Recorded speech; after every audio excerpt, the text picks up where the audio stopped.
করতে না হয়, মানুষ যেটা নিজের দাবির জন্য যদি অগ্রসর করতে না হয়, তাহলে সেই দাবি কখনো আদায় করা যায় না।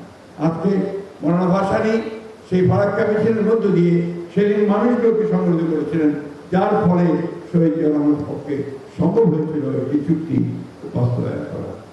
আজকে আমার সেই চুক্তি শেষ হচ্ছে 2026 ডিসেম্বরের মধ্যে এই চুক্তি শেষ হয়ে যাবে।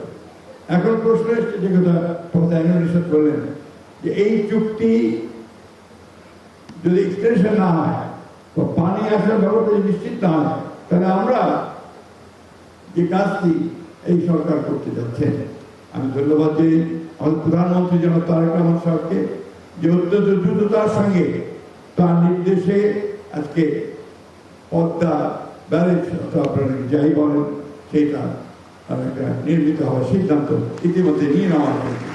রেইনবো অ্যাক্রোপ্লাস্টে অ্যাক্রিলিক এমালশন থাকায় মুছে ফেলা যায় যে কোনো দাগ সহজেই। রেইনবো পেইন্টস, কালার অফ জয়।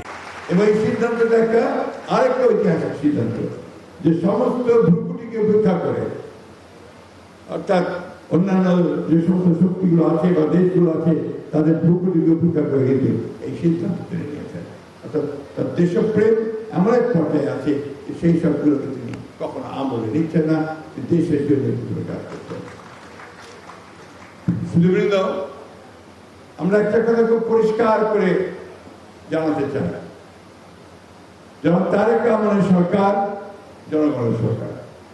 জনাব তারেক রহমানের সরকার জনগণ দ্বারা বৈধ উপায়ে নির্বাচিত হয়ে 2/3 মেজরিটি নিয়ে সরকার গঠন করেছে।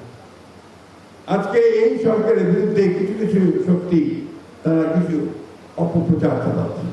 শুধু তাই না, তার দেশের যে স্থিতিশীলতা আছে সেই স্থিতিশীলতাকে বিনষ্ট করবার পায়তারা চালাচ্ছে।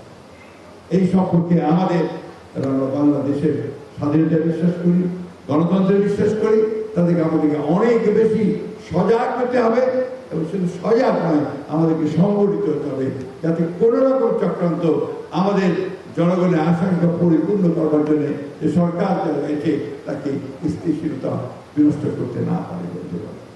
আমি এই কথাগুলো এই জন্য বলছি, গতকাল আমরা দেখলাম যে কয়েকজন নেতা তারা বিভিন্নভাবে এই সরকারের বিরুদ্ধে কথা বলছে এবং আমাদের স্থিতিশীলতা বিনষ্ট করবার চেষ্টা করছে।